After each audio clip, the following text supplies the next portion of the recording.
Argentina is the next location to hold a race before the season gets interesting, and this week is the Vuelta San Juan. The race's route has got less interesting from last year, and Stage 5 is really the only stage of any tactical significance.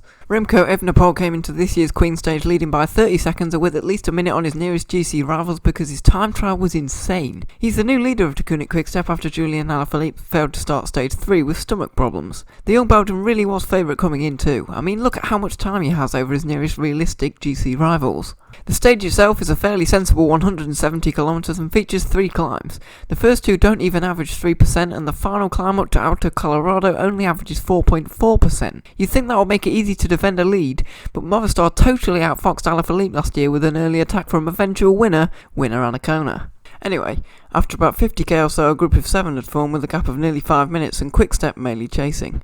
Francisco Monte leapt away for the mountain points at 107k to go and took the 3 points at the top of the climb, but he was dropped before the second big climb, which reduced the break to 3, and their gap was still a reachable 5 minutes. To call the chase steady would be an understatement. There wasn't really a team in control, and it almost looked like a roadblock as the break continued to race away up the road. The TV signal was dodgy between 150k to go, but it looked like Quickstep did slightly too much work early on.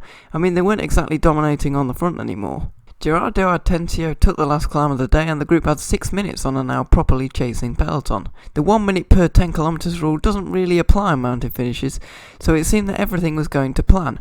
But as Simon Palau pointed out on Twitter at the start of the day, it was windy. UAE came to the front on the descent, and DQS seemed to be well placed, but they dropped back as Bora also come to the front to drive pace at the front at 38k to go. Splits unsurprisingly formed, and as this DQS rider's worried glances show, Evenepoel was caught out. It was a disaster of unimaginable proportions. Only Oscar Sevilla and Miguel Flores were also caught out, so Cofidis, Bora, UAE and Movistar will be driving pace against Evenepoel's sole teammate in the second group. Quickstep eventually got the bodies up to ride, but not before the gap went out to a whole minute by 30k to go. Unfortunately for them, proper rotation only began in the second group at 19k to go, so that they were 90 seconds down before they finally started to close back in, with Medellin, Androni to Catalin, guest appearances from other small teams helping DQS. Some disharmony in the front group also helped the gap half by the final climb. The firepower seemed to drop out of the front group as the climb started, with the likes of Fernando Gaviria heading backwards immediately, and only Peter Sagan left to set pace on the mountain.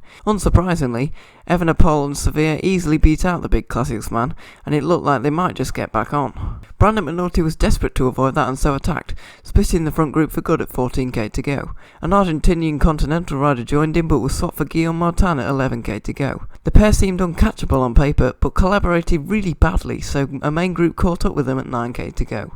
From then on, everyone seemed content to rest after the craziness that had just happened.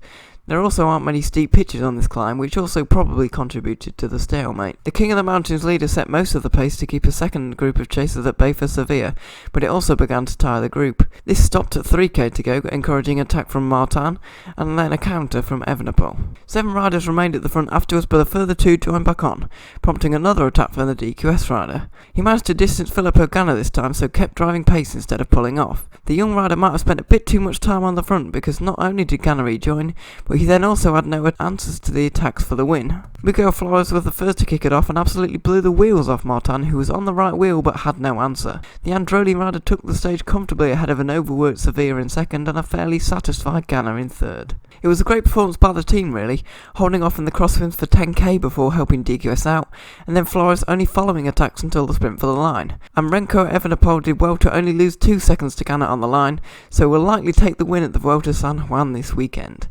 Thank you very much for watching, and goodbye.